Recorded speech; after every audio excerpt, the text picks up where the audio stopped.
Hey everyone, welcome to Cupboard Creations. My name's Gareth. This is my little corner of the internet, playing with my food. Today, I'm going to do your chutney again. So every year, round about coming up to Christmas time, I love to put a chutney out there. And this one, I really like. Did it about a year ago. Really just opened a new one today, and it was fantastic. So this is my beetroot and pear chutney. And the beetroot really is the star of the show in this. And it's got that sweetness. Putting a little bit of spice in there, perfect for Christmas. So we're going to start with our beetroot and we're going to whack straight over in the hob and get these cooking. But you're going to want about 500 grams of beetroot. So normal size, there's about 3 of them. So we'll pop over there, get them boiling. Brilliant, so nice and simple now. Got a pan of boiling water going and then just drop your beetroot in. No need to peel them. The boiling of the beetroot is going to make them so much easier to peel once they've softened. So we can just drop those in there. If you don't have a pan quite big enough, don't worry too much. Just pop in and turn them over every now and again. But we're going to whack that on. We're going to boil those away for about 40 minutes. It takes quite a long time to get them going, but those will soften down nicely. And then we can just relax a bit, chill out, and then maybe start prepping some bits ready for making the chutney. So we'll let them go. Catch you in a bit. Okay, so we're back. Our beetroot is all nicely kind of softened down. It's going to make it really easy to kind of peel. But first off, we're going to put some of the other ingredients in. Mostly because my hands are going to end up covered in red stuff. And we want to get things like pears or apples, if you're using them for something. They will really kind of go brown when the oxygen hits them. So what we want to do is start off with our vinegar. So we're going to put 200 ml of red wine vinegar in there. And then when we add our pears, that vinegar will stop them, give them a little stir in there and it will stop them kind of going all brown. So you're going to want about 250, 300 grams of pears. So 2 decent sized pears, 3 small ones should do. You want to peel them and then just dice them up into like 1 centimetre or smaller cubes.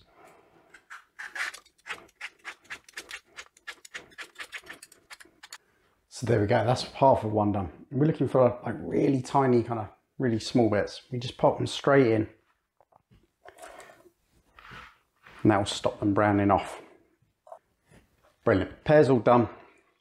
And give that a good mix around, get them all covered. Then we can turn our attention to the onions. Kind of weird, but you've got that sweet from the fruit and then you want a bit of savoury in there. Onions really help with that. So you're going to want 2 onions, probably about 2 medium onions. Again, it's going to add up to about 250 grams. You're going to chop them exactly the same way as the pears, just pop them in.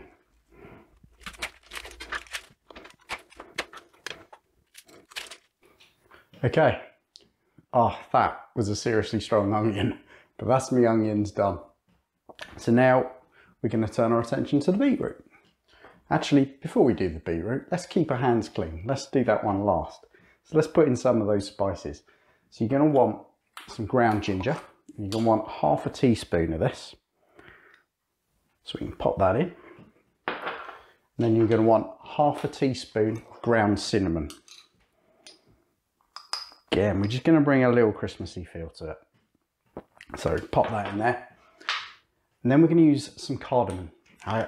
Normally, I'm not a big fan because it's always kind of like you're eating like some rice or something like that and they've got cardamom seeds in. You bite down on it and you're like, what on earth is that in my mouth? So they're a bit strong for me, but what I'd like to do with these is just grab 5 of them and crush them in a mortar and pestle, or even with a rolling pin or something like that. Just like really give them a crush. If you can find ground, even better. But we're going to pop 5 in there. We're just going to crush them and then pull out the husks. So anything, you won't be able to get through all of it. You'll get all of those nice insides and you won't get those giant bits that kind of give you this burst of not horrendous flavour. It's a nice flavour, but it's so strong that it kind of just overpowers everything else. So we're just going to give them a good crush up.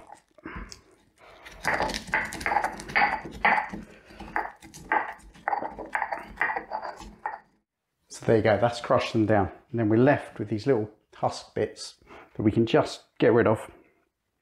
Get the last one out. And then the rest of that can go straight in.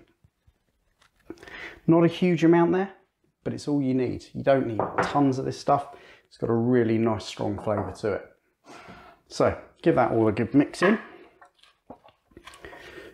And then we're going to add some sweet element. So for this, 60 grams of light soft brown sugar. So you can pop that in. That's not a lot when you're making a chutney, but you've got that natural sweetness of the beetroot and you really want to make that the star. So now that's done, we can kind of turn our attention finally to the beetroot. So nice and easy to peel now because they're softened and they're kind of cooled down a bit. You can literally just drag your finger across and pop all of the skin right off. Now lastly, we'll just take the top off, the little tail end, and then we're going to chop those exactly the same as we did for the pear and the onion. We're just going to, you know, a little about 1 centimetre dice. You want them nice and small because when it comes to eating it, you don't want like huge chunks of it. Perfect. Okay, brilliant. So beetroot's done, most of the ingredients all in there. Oh, one last bit I missed. You're going to have pretty pink hands for a while, but just give it a good stir around. Get it all nicely mixed. And then the last thing you want, as with anything, just a teaspoon of salt, just to kind of bring those flavours out. So be fairly generous with it. Perfect. Now, straight over to the hob. Okay, so we're over on the hob. That's just gonna bring up to the boil, just to dissolve those sugars. Keep stirring it while it's doing that, just to get it all mixed in nicely. And then we're gonna leave it with the lid on for 40 minutes. So again, it's another 40 minutes, quite a long chutney this one. We really wanna reduce that down, really intensify all those flavors. We're gonna leave it there, 40 minutes, lid on. We might pop in every now and again, give it a stir around, but doesn't really matter if you don't. And then our chutney should be done. So I will see you when it's all finished.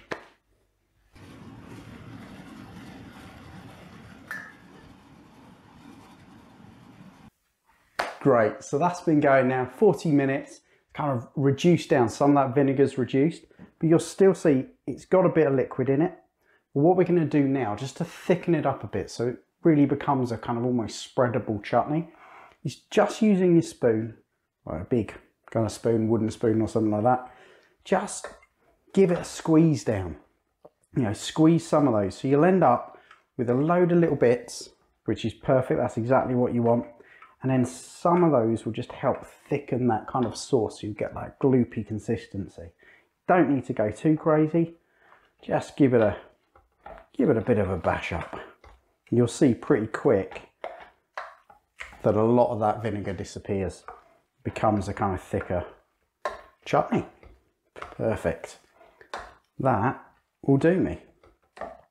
So once that's done, all you got to do is kind of stick it in some jars. Great. So we've got some jars here. I've sterilised these earlier whilst the chutney was doing. So for the last 15 minutes or so, we just wash them in hot soapy water and stick them in an oven, 150 degrees C, for about 15 minutes. They'll be done. For the lids, again, hot soapy water, whack them in a bowl, pour over boiling water, you've got some sterilised lids. So now you just need to get your chutney into the jars. So I've got one of these, which is very useful. You can, of course, just do it with a spoon, but I'm kind of trying to keep the kitchen pretty nice. I just spent a whole load of time washing up. So I'm just going to grab our chutney and start loading up.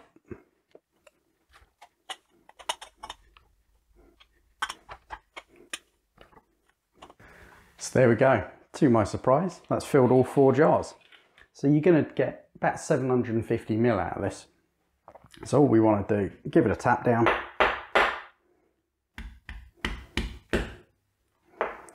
Grab a lid and pop it on. Being careful because they're all very, very hot. There we go. So that's it. That is my beetroot and pear chutney. Absolutely gorgeous. Really good all year round, especially with something like a Ploughman's with some like sharp cheese. Really, really works well. So there we go. I hope you enjoyed it. I do hope you give it a go. And if you've watched this far into the video, really, really cool. Have a look at some of the other ones. I've got now 2 Christmas kind of chutneys. We've got a caramelised onion and a rhubarb and Bramley apple. Absolutely fabulous recipes. Take a look. I'll put a link at the end. And yeah, if you like your beetroot, give that one a go. Thanks very much. I'll catch you next time. Cheers.